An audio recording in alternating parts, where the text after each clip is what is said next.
Time for Media Watch, which means, of course, James Creedon here, all warmed up and ready to go. James, we're going to talk about Egypt, of course. There's been big unrest today in front of the presidential palace. Mohamed Morsi leaving via the back door, apparently, just for his own safety.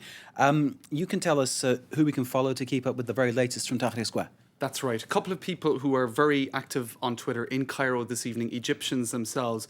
Let's take a look online. You've got a guy called Tarek Shalabi, who is a blogger and a self-confessed revolutionary socialist.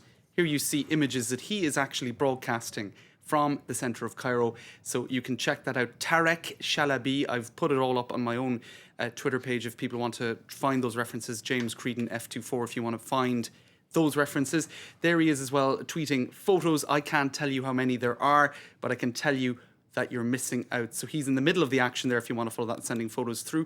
This is a guy called Big Pharaoh, at Big Pharaoh, another Egyptian blogger. That photo was posted about 30 minutes ago from the centre of Cairo, so you can still see that there are a lot of people gathered. Now, at one point around the presidential palace, where there were a lot of demonstrations and where the barbed wire was cut through and where Morsi fled from, apparently the telephone networks were cut at one point, were stopped, because that is a means which we saw from last year as well in Tahrir Square for people to communicate, to gather, and it's one of the most important elements in I suppose, feeding those demonstrations. So no telephone and 3G network around the presidential palace, he said. Whether that's still the case, I can't confirm. Follow another guy, at Sand Monkey. He's also worth looking at. And, of course, Andy Carvin, who is a Twitter sort of newsroom unto himself. They're all worth having a look at. Just finally, an article in the Financial Times explaining perhaps some of the background to this.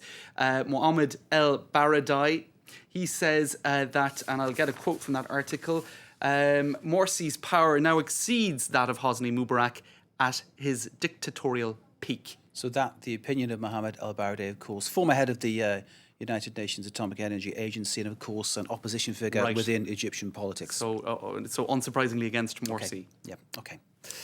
Interesting times once again in Egypt. Interesting times too in French politics. Not violent, of course, but certainly the verbal punches being exchanged are fairly meaty. And of course, we're talking about the row amongst the heavyweights at the UMP. Nicolas Sarkozy's party, no less. And of course, the leadership row.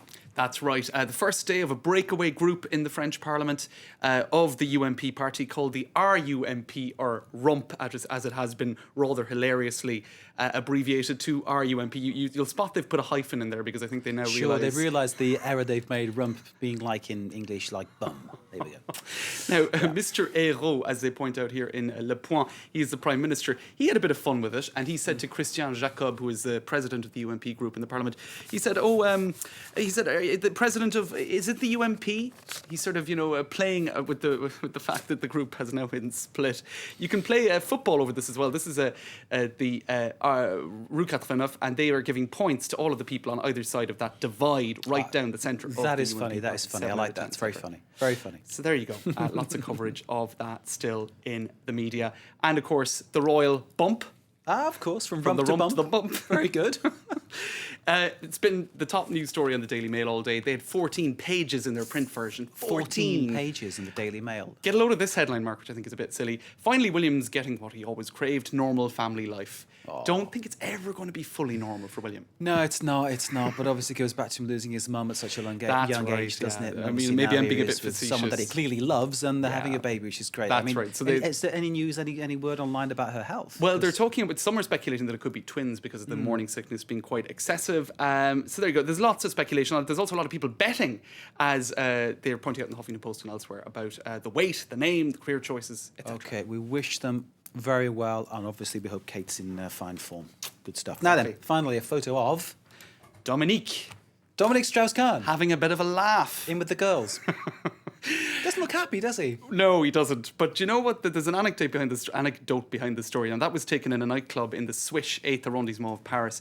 And there he is, surrounded by three promoters of it's called XB, which is a club night, etc. He knew that photo was being taken. He even checked the photo on the person's camera before it was tweeted. So he knew this was being taken. I think he's got to the point where he's like, you know what? I don't even care anymore. Yeah. Photograph me with whoever you want. I've had it up to here. I suppose psychologists would say he's come to the low point, and now he can begin to climb back up. Exactly. So Dominique out clubbing. For someone who's meant to be, sort of like ladies' man, as they call it, he looks really unhappy with us, Wilson. Really unhappy. The club manager took the opportunity to promote his club by saying that he also drank a Sex on the Beach. So there you go. Okay, James Creedon with Media Watch. Thank you very much indeed. Thanks, Mark. Short break after that, back with more news. The latest sport, Paris Saint-Germain facing Porto tonight to try and go top of their Champions League group. We'll have news of that game and, of course, some culture for you. A wide and varied menu. Stay with us.